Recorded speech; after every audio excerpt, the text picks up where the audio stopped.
Ito po yung pang sunblock pag umaga para hindi tayo masunog.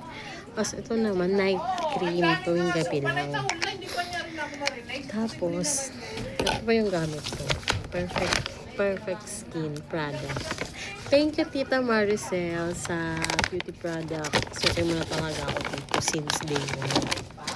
Ilang taon na akong gumagamit nito kasi ang ganda niya talaga kasi hindi siya mahapdi, ganyan. Kaya kung ako sa inyo, ito yung nire-recommend ko sa inyo na apply sa mga mukha natin. Kasi pag babae, di ba maraming landi sa katawan, ganyan, na. Buti na yung asawa ko mabait. Kaya thankful ang babae. Asa ito din yung lotion na ginagamit namin ng kumari ko. Hi! Shout out sa kumari ko yung si Rose Ann Pipito. Ang ganda niya talaga sa katawan. Kasi kahit pagpawisan ka, malambot siya. Kaya, ayun. Ganda-ganda naman ang babae. Tawad naman. Joke lang. Siyempre, bilang isang babae, kailangan natin ng mga landi-landi sa katawan natin, diba? Bye, vlog. Gagamit na muna ako ng skincare. Ay, hindi. I-video ko na lang din pala bang gumagamit ako ng night cream. Total, tapos naman na akong naghilamos kanina. Maligo ako. Hindi na ako makapag-apply ng night cream. Ay, morning. Yan, ganyan lang. Tipid-tipid lang, girl. Hindi,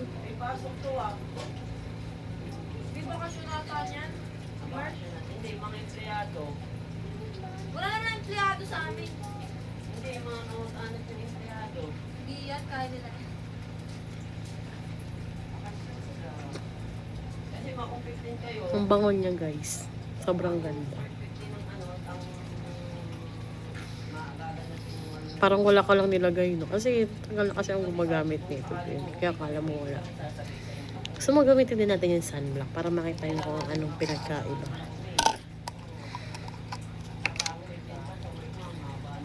Wow, ang ganda. Sobra. Ang bango niya. Bet ko yung amoy niya.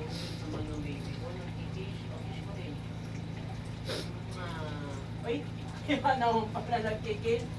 Ay, ikaw naglagay ng lipstick nito? Kaya naman pala ang sweet nagkikis. Yung pala merong lipstick. Pakita mo kay Mama la yung lipstick mo. Patingin. Yay, nakagano na ako. Thank you, asawa ko, Marlon Ucias Jr. sa ating beauty product. Pretty ba ng bata? I love you.